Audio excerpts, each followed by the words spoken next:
Hello, good to see you all again. Hi, Glory. Good to see you. Hi, good evening. Hey, Shepard, I can't see you, but I see that you're online. Hmm.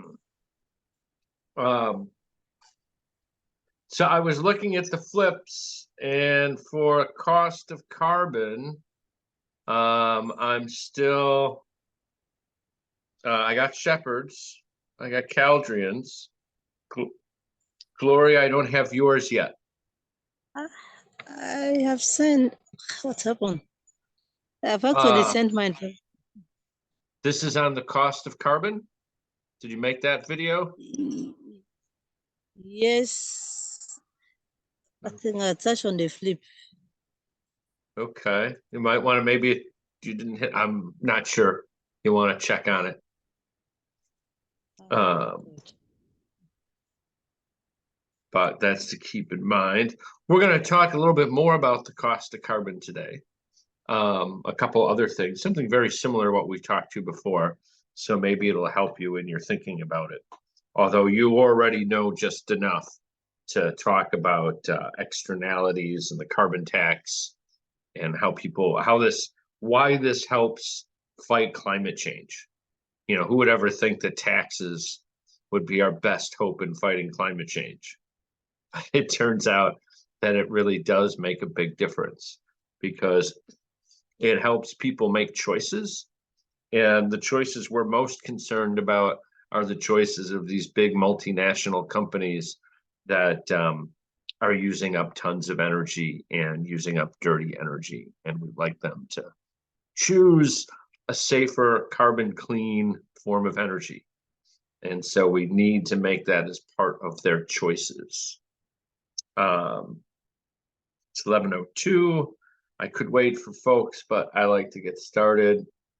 Um, I have been starting to watch videos that have I had not responded to, sending those out. Caldrian, I just emailed you, which the one I recorded was too long to fit on Flip. So it's technically uploaded to YouTube, but it's private. And so you can watch that link on there. Hi, Nemongo. Good to see you. Don't forget to do your peer teaching on the cost of carbon. Important details. Okay, we're going to talk more about the cost of carbon because that is actually pretty useful. So I'm going to go switch here to portion the screen. There we go. We don't need all that.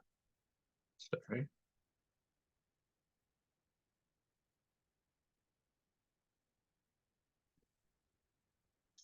Okay. So today we're going to talk about cap and trade. And kind of the same things that we were talking about before. Um, you know, we understand, I think, all the need to move to carbon zero energy sources because our big problem is we're putting 10 gigatons of carbon dioxide into the atmosphere every year.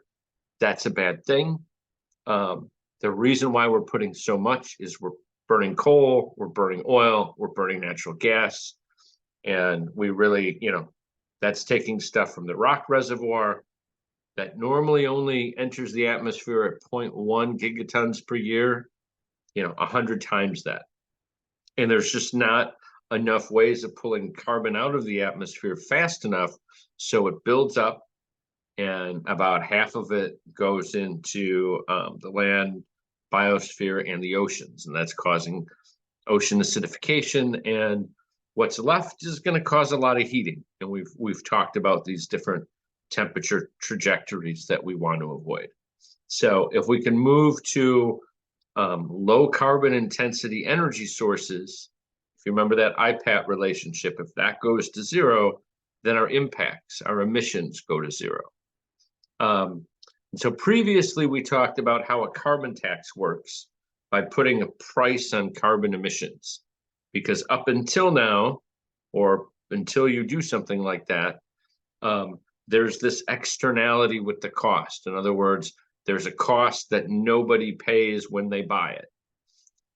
And so we think that, and companies think and everybody thinks that fossil fuels are cheap because they're not paying the costs of burning the fossil fuels until later when they're paying, like, you know, to renovate land that's been flooded or to build, you know, to respond to climate damage.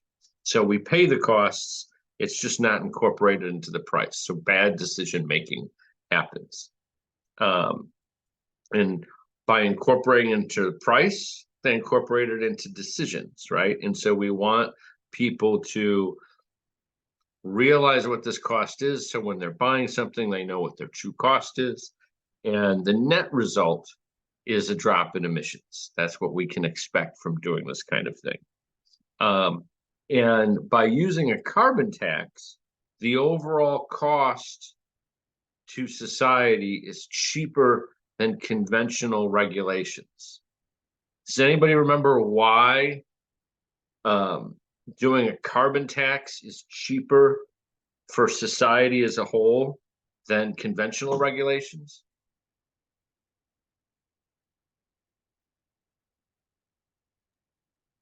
Hello, Prof. Yeah, go ahead, Shepard.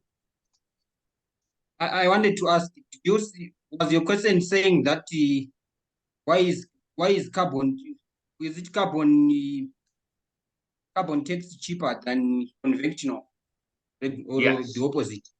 So why is a carbon tax cheaper for society to use to bring down emissions than conventional regulations? So conventional regulation might be, okay, everybody can only emit 1 ton of carbon a year. That would be a conventional regulation. Whereas a carbon tax is just a tax on how much carbon you're using. Why is the overall cost cheaper to society than for these conventional regulations?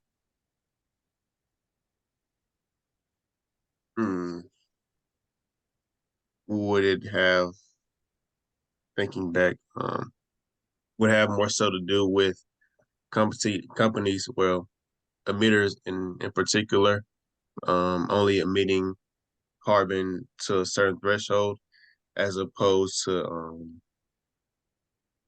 the other regulations, to where you had mentioned you're using a set price number for all emitters, you know, of course, throughout the world. Is it that they only emit carbon to a certain threshold or to a It certain has point? something to do with that, but you got to put it in better terms. So what does it have to do with that? You're on the right track. So what does it have to do with that?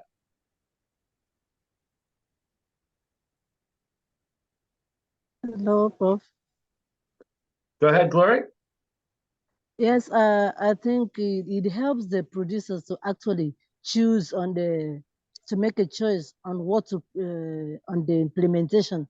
So it gives you a choice looking at the cost of the emission, and because of the price tag that is attached, you actually make a choice of your own, which is favorable. So it gives you the free market to make a choice, and that is actually cheaper because you choose what is favorable to you. But okay, so Hello, yeah, go ahead. hello, Prof. Yes, please, Yeah, go ahead. yeah. I think this is because the industry, they tend to have differing in marginal in their total marginal cost than in conventional, whereby they just fix something, and it will end up having a higher cost on all the industry. Yet in carbon tax, some may be paying less marginal cost, and the other one may be paying less marginal. So if you calculate the total, it will end up less than conventional. Absolutely. Absolutely. That's exactly it. That's exactly it. So it's because those who have the lowest marginal reduction costs, they're the ones that reduce the most. Okay, I want to go ahead and this is a slide that we had earlier of 2 plants, right? If we say we had a conventional regulation and we said you have to reduce by 4 tons, okay? So for plant A, they have low marginal cost of reduction. For the first ton, it costs of $1. For the second ton, it costs $2. For the third ton, it costs $3.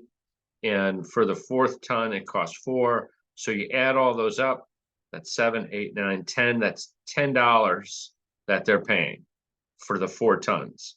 This other company that has a high marginal cost of reduction, well, they have to go to 4 tons as well, but for them, that's going to be $20 because their marginal cost of reduction are double, and so they have, but they still, because it's conventional regulation, they still have to go to that many tons, and so it's going to be way more expensive for them to do that. If you have a carbon tax, however, people will continue to reduce until the marginal cost of reduction exceeds the price of the tax. Okay. And that's the key there, because the overall total, those that have really cheap marginal costs will reduce emissions quite a bit. Those where it's more expensive, they'll do so less, but it maximizes, or it tends to minimize the total cost to society, because for those who it's really expensive for, they reduce less. And so it shifts the cost onto the people who can afford it the most, if that makes sense. Okay. You could see some problems here, though, in that, if it's a carbon tax and you're just going to get taxed, why does that, does it ever stop people from emitting tons of carbon? And so that's what I want to talk about next, is there's another policy solution very similar to a carbon tax. It's called cap and trade. Has anybody heard of this before? So in cap and trade, the government issues permits each year for releasing carbon into the atmosphere. It might be like a $4 permit to emit a ton of carbon, kind of like the carbon tax, except it's not a tax now. They're permits you have to buy. Emitters need to possess a permit in order to emit that carbon into the atmosphere. And once they use that permit for that year, it's gone. And then the next year, the government will issue some more permits. If you're going to emit carbon, you got to buy a permit. And then move on to, and use those. Okay. And the number of permits every year sets the cap, right? The total amount of carbon that can be emitted. And so that's one way that it's different than a carbon tax, is with a carbon tax, you're just taxing people on the carbon they emit. Depending on what their profit margins are, maybe they can handle continued emissions and paying that price and still make a profit, and so they continue to emit. Here with cap and trade, you can't emit it if you don't have a permit, and there's only going to be so many permits in that particular year, and so many emissions. So the government then sets the level of emissions, but again, it's not a conventional regulation, and it's not saying, okay, everybody has to cut a certain amount. It just says now you need to have a permit to emit a certain amount. Permits are tradable in this system. So emitters that have too many can sell some, and those with too few that realize they're going to emit more can go ahead and buy extra. And so this creates a market for these permits, right? And so in general, people are going to respond similarly to this as a carbon tax, okay? So like if we go back to the same company that we were looking at before in the same industry. Here we're saying permits are now worth $4 per ton. For the first ton, it's going to the marginal cost of reduction is $1. They paid.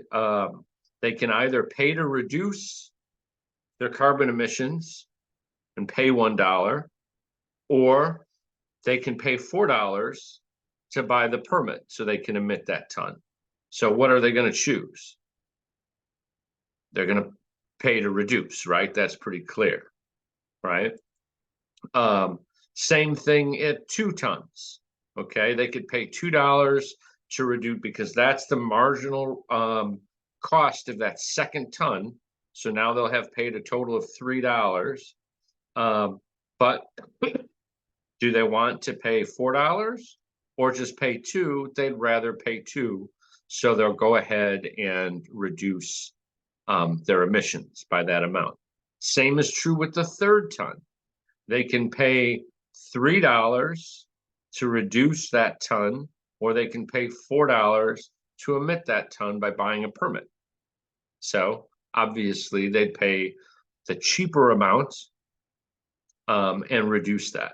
And this continues on until the marginal cost of reduction equals the permit. And for various reasons that we talked about last time, emitters will usually, when the two costs are equal, they'll usually choose to reduce that ton as opposed to buy the extra permits for that ton, because they're the same price and it's good publicity. They can say, oh, we care about the environment, etc., and not be labeled, as something bad. And when you get beyond that, are they going to pay $5 to reduce one more ton, or are they going to pay $4 to emit that ton and buy that license? It's pretty clear. They're just going to go ahead and buy the permit worth $4 and emit that ton because it's cheaper for them. And so for the rest of them, there is no reduction. They go ahead and emit. We've reduced our emissions by 4 tons, and that's it. And we're going to just keep emitting and such. Now, the best way to implement a cap and trade permit policy is through an auction, okay, where the highest marginal cost emitters can buy them. So they got to be affordable for even the highest marginal cost emitters. But this allows lower marginal cost emitters to reduce emissions and buy these expensive permits. And if they have some of these permits, they can sell them, okay? And most policies, at least at first, will give away permits to a bunch of different companies, okay? And I'll explain why. So say you've been given a permit, they're worth $4 per ton, and you're faced with, well, okay, I can reduce my emissions by 1 ton by spending $1, and then I can sell the permit for $4 and get a net profit of $3. Okay, same thing here. For the next ton, I could pay $2 to reduce that ton and not emit it, and sell the permit for $4. And this way I make a $2 profit. So I'm increasing my profit margin. Same is true up to 3.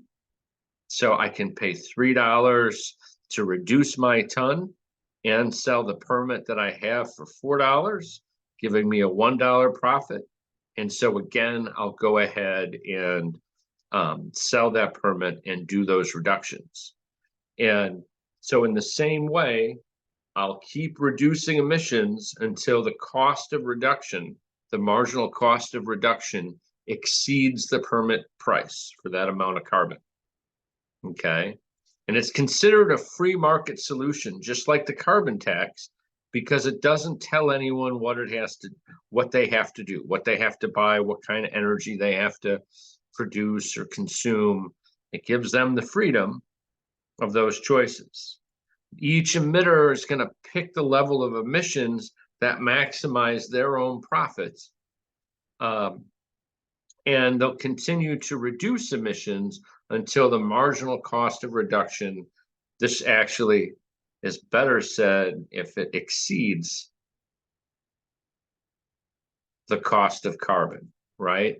Because we know if they're equal, they'll emitters will usually tend to reduce that final emission if it exceeds the price because of that good publicity.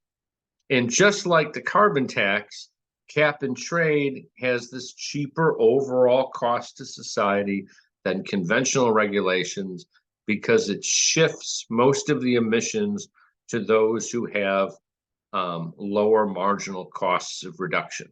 And so it's cheaper for society. It doesn't drive up prices as much.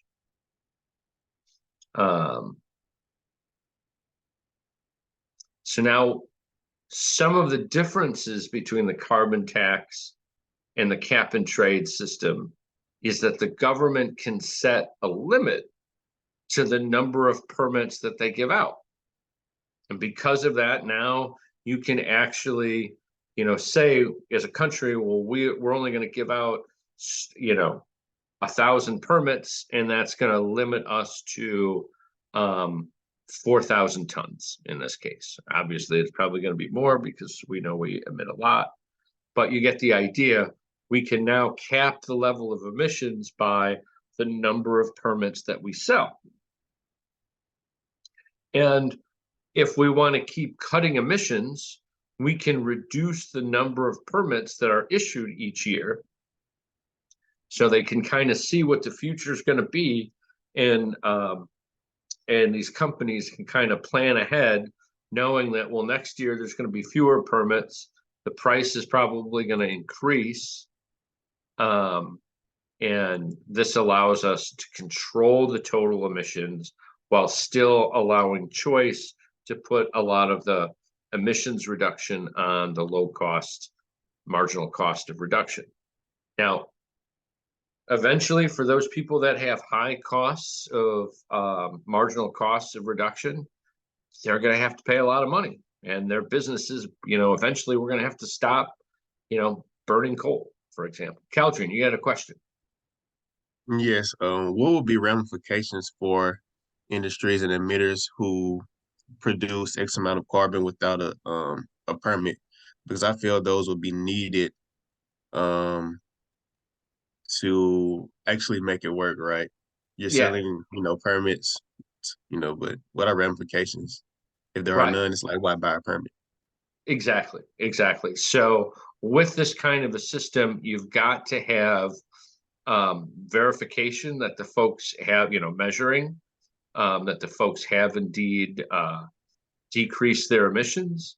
And if they haven't, there has to be a fine, and that fine has to be larger than the tax, right? So they always choose to pay the tax rather than the fine. If the fine's cheaper than the tax, might as well go ahead and emit and just pay the fines, right? And so you've got to build it into their profit motive so they're making the right economic choices for their company, but it's actually factoring in what the social cost to carbon is. Because right now, they're getting away scot-free with a lot of social costs that they're causing, but they're not paying any of it, and they're not getting any of that money back or any of that stuff. Other questions?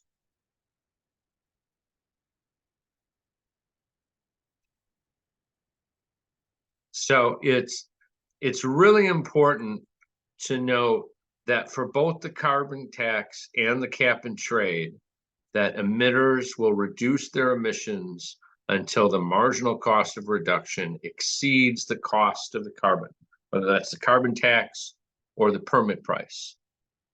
And this marginal cost of reduction is a real thing. This is what companies look at, when they're, saying, well, how can we emit less? And they look around their plant and see, well, what can we do? Can we capture some carbon over here that's being released? If they want to do that, that's going to cost some money. So they got to buy a couple things to to capture some of the emissions, right?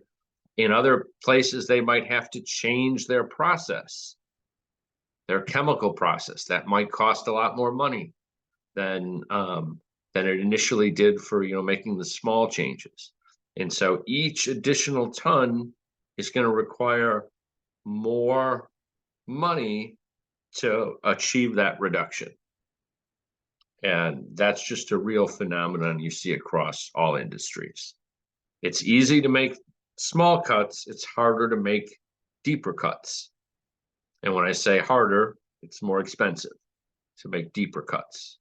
And the level at which, you know, how much harder is it to make a deeper cut completely depends on the industry and completely depends on the specific plants and how they're set up. Different industries or different plants in the same industry can have drastically different marginal costs of reduction. But as this drives up the price of that energy, in this case, fossil fuels, because if you're doing solar or wind energy, you're not paying any carbon tax and you don't have to buy any permits. So that will keep the carbon-free energy sources cheaper than the fossil fuels. And when I say cheaper, remember, fossil fuels are sold without the externality. The cost for the fossil fuels is actually, in total, if you measure what society is going to have to spend to adapt to these changes, the cost is way higher, just nobody sees it. We just get these changes that we now have to adapt to. And so remember, you know, with both of these, emitters are always going to reduce their emissions until their marginal costs exceed that of whatever the permit is or the carbon tax is. Okay. And so for our tests and for the course and just for your future knowledge, understand that that's very different than conventional regulations where you're just saying everybody's got to reduce by X amount. Okay. The cap and trade and the carbon tax are cheaper because they're shifted to the lower marginal cost emitters. And so that's cheaper in general. Like if we put a price tag on how much is it going to cost to reduce our carbon emissions by 5 gigatons, you'll have drastically different overall total costs to the society, whether you go for conventional or whether you go carbon tax or cap and trade. One way or another, a price is going to be paid.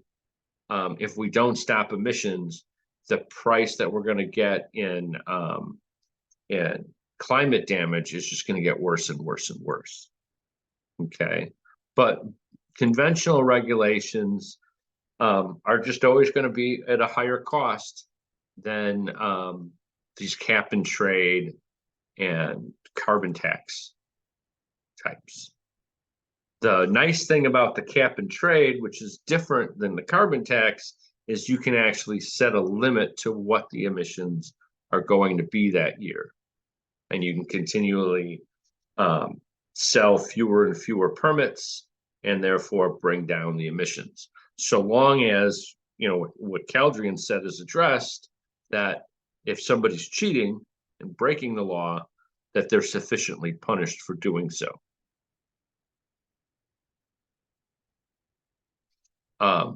Did want to say they talked about this a little bit in chapter 12 about how to implement carbon taxes and cap and trade. And it's really important that you think about who to tax and who to give permits to, where it should be taxed. And it's usually best applied to when they're removed from the ground. So when you pull those fossil fuels from the ground, because that's where they're all coming from, they're coming from the rock reservoir, because that's the problem. When they're pulled out of the ground, that's when you want to apply your carbon tax. That's where you want to have your permits for. Because this way, the price ripples through all the prices of goods and services that use carbon. carbon emissions as part of producing them, right? And so if it drives up the cost of gasoline, then all the truckers, that price is going to ripple and affect them because now the price of gasoline is more.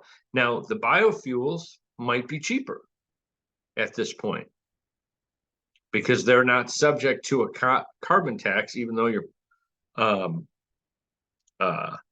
emitting, because you're also doing a reduction. I'll talk about offsets in just a second.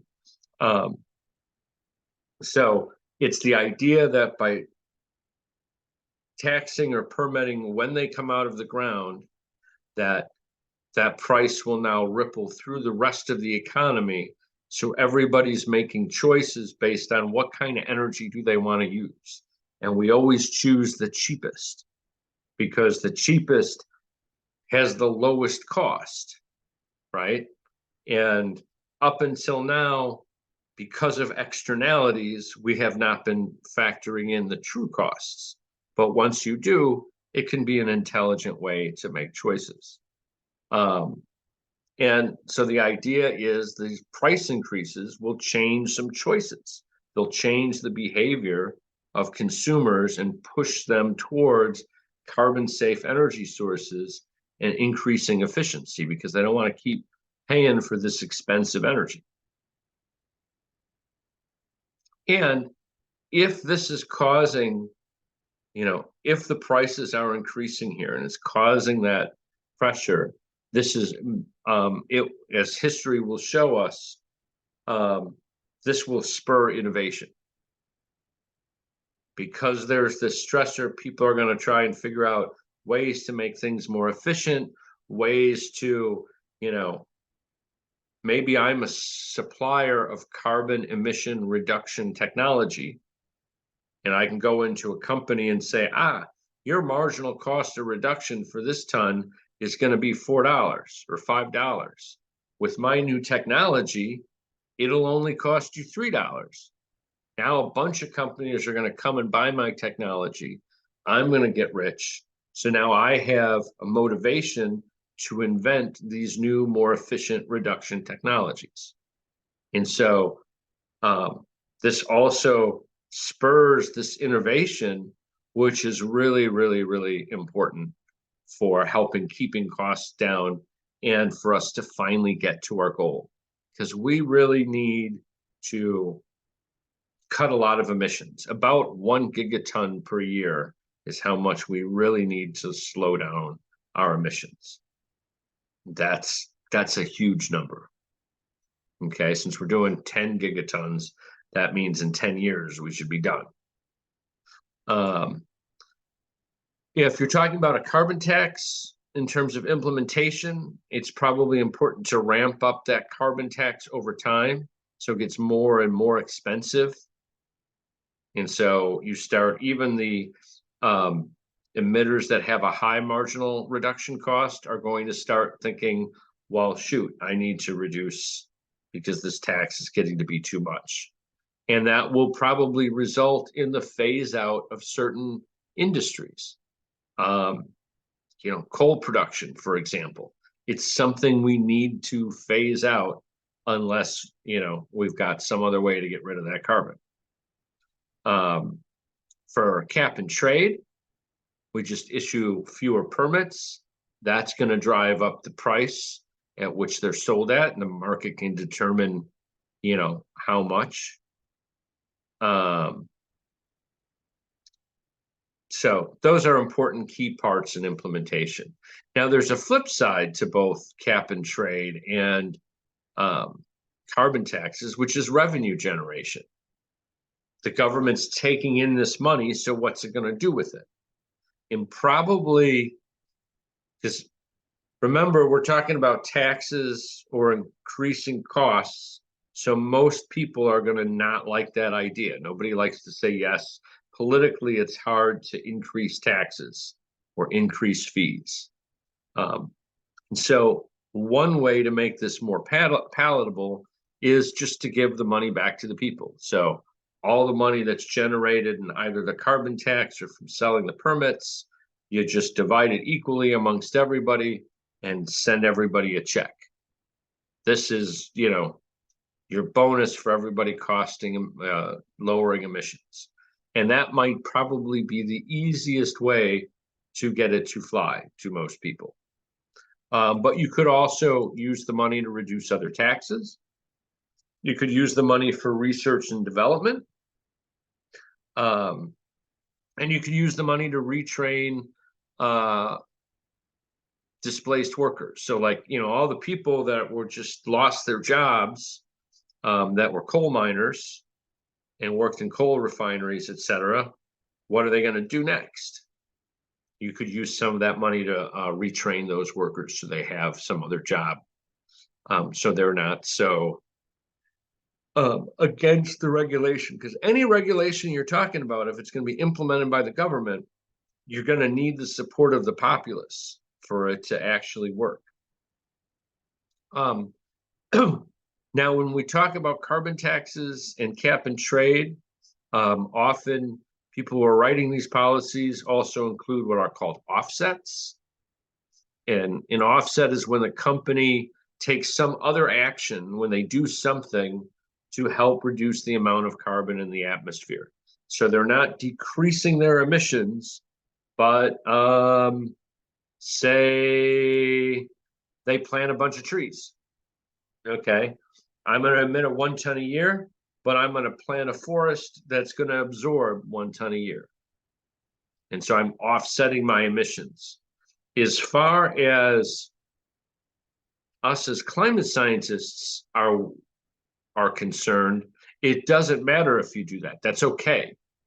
Because our worry is about total emissions. Total emissions have to come down, right? And so people can offset their emissions by planting a forest or doing something like that. And so long as their emissions are kept low or go down, that's fine. You can still emit if you've got some way to offset what you're emitting.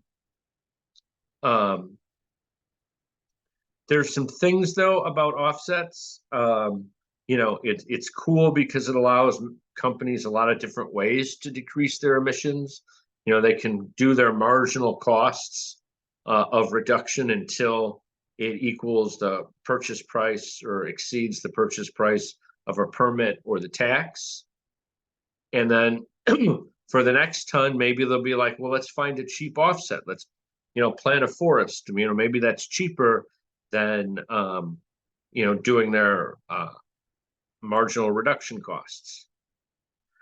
You know, so long as it still meets the decreased emission goals, then you should be fine. Okay. This is a term called, it's what flexibility means in any emissions reduction policy, is gives them some flexibility to offset their emissions if they can't reduce their emissions. We're just concerned about the total amount of carbon in the atmosphere being released in the atmosphere.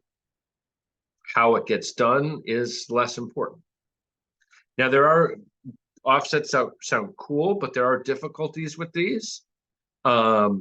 One thing is, a lot of times people will say, oh, you know, I'm doing X to offset the carbon. Does it really reduce the carbon that much?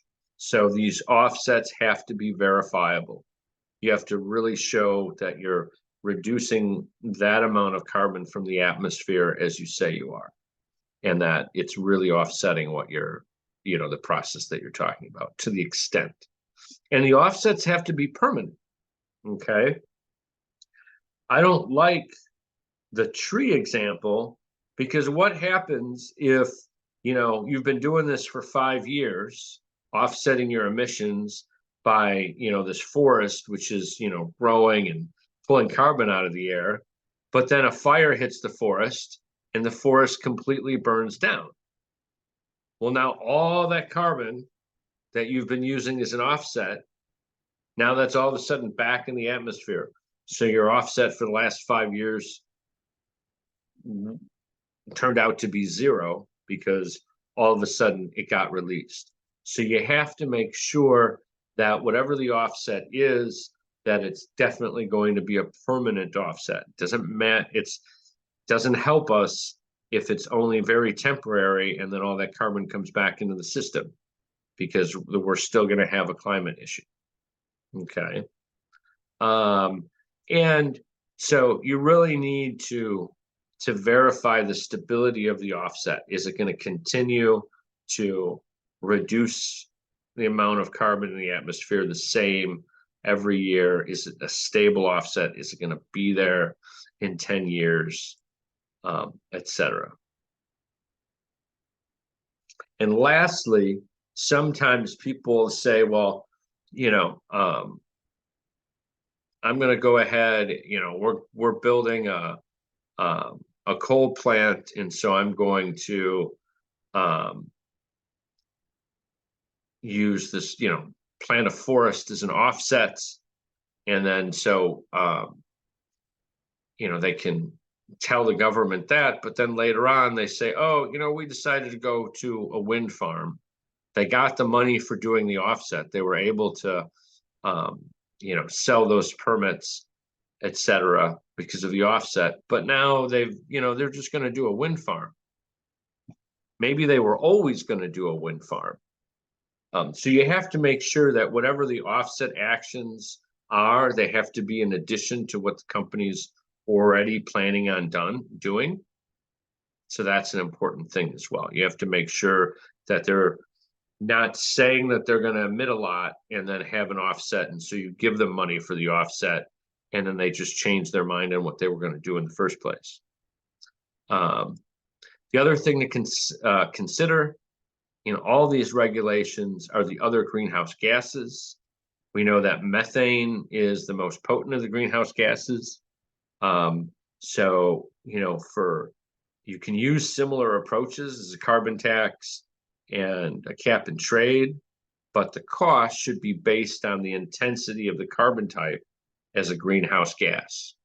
More, you know, gases that have a higher greenhouse effect should have an increased cost, because remember, that's what we're trying to do, is take that externality and factor it into the price. And then in the end, it's, you know, because we're being outcome based, we want to know how is it affecting the climate. Any questions on this?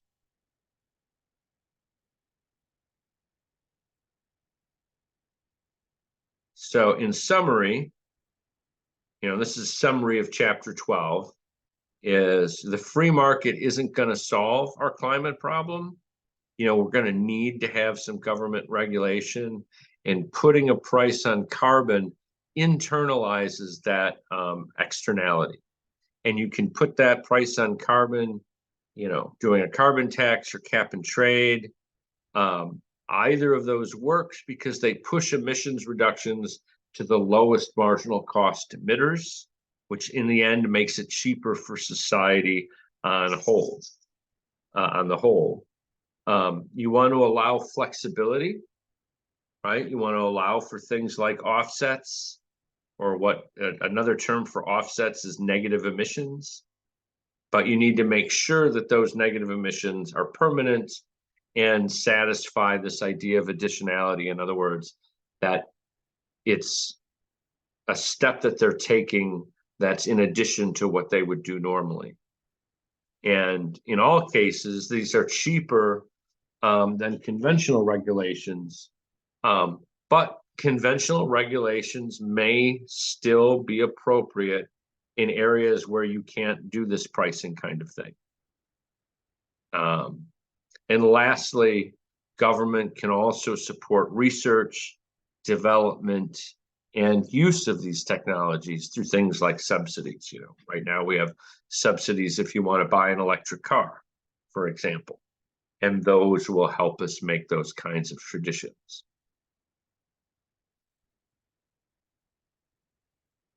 So that about covers all of chapter 12.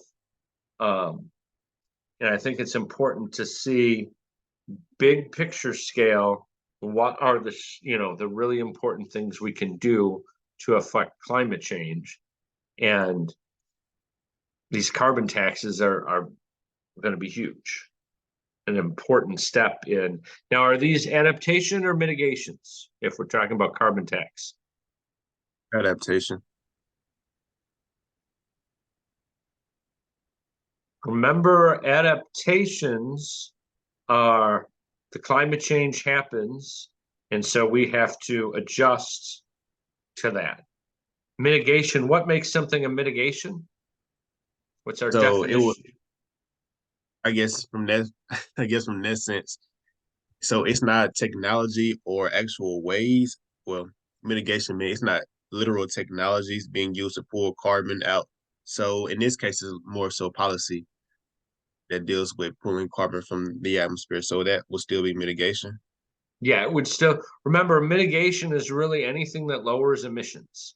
Mitigation is trying Okay. to fix the problem. Adaptation doesn't fix the problem. These carbon taxes fix the problem because we emit less CO2. And so that makes the problem less in the future. Okay. Just like if we planted a forest that wasn't going to burn, that will make the problem less in the future. Or if we switched from fossil fuel to solar energy, that is a form of mitigation because it lowers our emissions, which makes the problem, which solves the problem in the future. And really, carbon taxes and cap and trade is just a mechanism to switch from fossil fuels to renewables. That's just a mechanism to get us there. And since switching from fossil fuels to renewables is mitigation, then this is a form of mitigation. It's just a way we get there.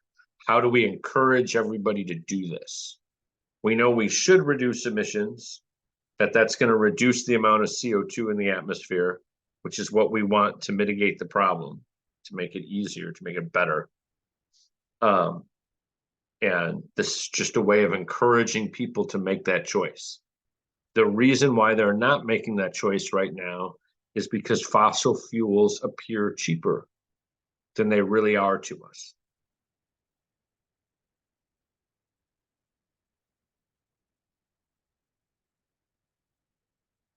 And so we've really covered, the whole gamut of climate change, from, how we define climate versus weather, to how we measure temperature, why we do anomalies, what the global temperatures are. We've seen what the global temperatures have been for the last 200 years, all the way out to the last 100 million years, actually beyond that. We've seen how temperature has fluctuated, what kind of patterns it's fluctuated in before. And we see that right now the temperature is indeed rising at a very, very rapid rates, faster than we would have, than you've ever seen before in nature. It's just shooting up. We've talked about, why planets have a temperature, what governs, the temperature of that planet. When we talk about energy in versus energy out, we see how greenhouse gases affect those calculations and keep our planet hotter and hotter the more greenhouse gases we emit. We've looked at what the present warming has caused and what it's causing in present day, the kind of damage that we're seeing, what it's doing to weather, what it's doing to droughts. We've looked at predictions in terms of what we might expect society to choose in the future. We've come up with a couple different scenarios and what those emissions would look like. And based on those choices, we can see what kind of temperature changes we will get. And some of them are stunningly bad, right? Not really good at all. And then lastly, we've started talking about, okay, well, what do you do about it? And so you adapt, you mitigate, and you geoengineer. Those are really the three things you can do about it. You can either adapt, and we're all going to have to adapt, period. That's one thing that is certain. There's already temperature change going on. We have to adapt. whether it's building seawalls or genetically engineering plants to withstand droughts. We have to adapt. And probably the rest of the program is going to be about adaptation using biotechnology. We also want to mitigate. We want to reduce the amount of carbon in the atmosphere. And to do that, there's a lot of different ways of doing that. One biotechnology related way to do mitigation is through biofuels, right? So by switching from fossil fuels to biofuels, we lower emissions, the net emissions, and the net amount of carbon that we're at. We'll stop adding carbon to the atmosphere if we were to switch to biofuels. And then lastly, ways to take carbon out of the atmosphere, whether that's bioengineering plants that have much more increased photosynthesis, or it's direct carbon capture, or these crazy ideas of injecting sulfur into the atmosphere and doing solar radiation management. But what's nice about all of those is we can really calculate based on how much we change our albedo exactly what temperatures we might expect and stuff. And so lastly, what we talked about is how do you achieve that mitigation? And so we talked about the market and how the market has got us where we are right now and could help us, out if we made the appropriate choices. Is there anything in this course that you feel was lacking? Any other topic or subject about climate change that you were hoping would be addressed that you feel wasn't? Because we have a few classes left.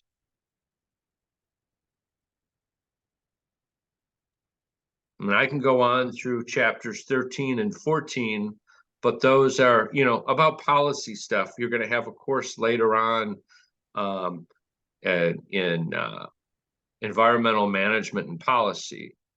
And in that course, you'll probably talk more about chapters 13 and 14. So I don't really need to get into them. So if there's any other topics you really want to cover in this course, stuff that you thought maybe is missing or you'd like to see addressed more, I'd love to hear some feedback. I'm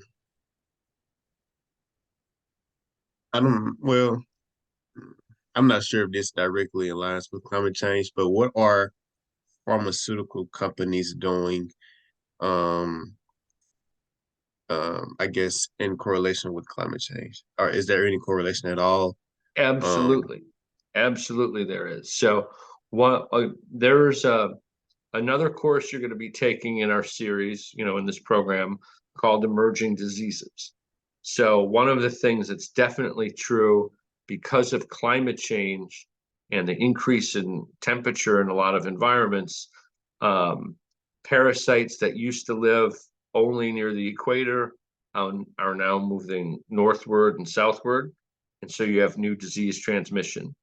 As places like Antarctica and Alaska begin to thaw, turns out there are still microorganisms and viruses that seemed to be wiped out a long time ago, which will be returning. And now that you're having a lot of different habitats moving around, different kinds of species moving around, and there's going to be a lot more zoonotic transfer. And so we can expect to see a lot more viruses and bacteria released into society. And so new mechanisms of doing vaccine development, very, very important. And then new mechanisms of doing drug design, very, very important. That's primarily what we're going to be covering next semester in genetic engineering 2, is we're really going to be looking at, the skills that I'm going to teach you guys, you could go directly to a pharmaceutical company with and do drug design and vaccine development with. That's a big aspect of biotechnology and such. Our speaker that we had before, Temuka Chidisiku, he's at Novartis Pharmaceuticals as a senior scientist doing drug design. Another one of my students has her own company doing vaccine development. So It's definitely a worthwhile profession, and because of climate change, the need for those things are going to go up. Again, these are all adaptations, right? They're not mitigations, they're adaptations, unfortunately.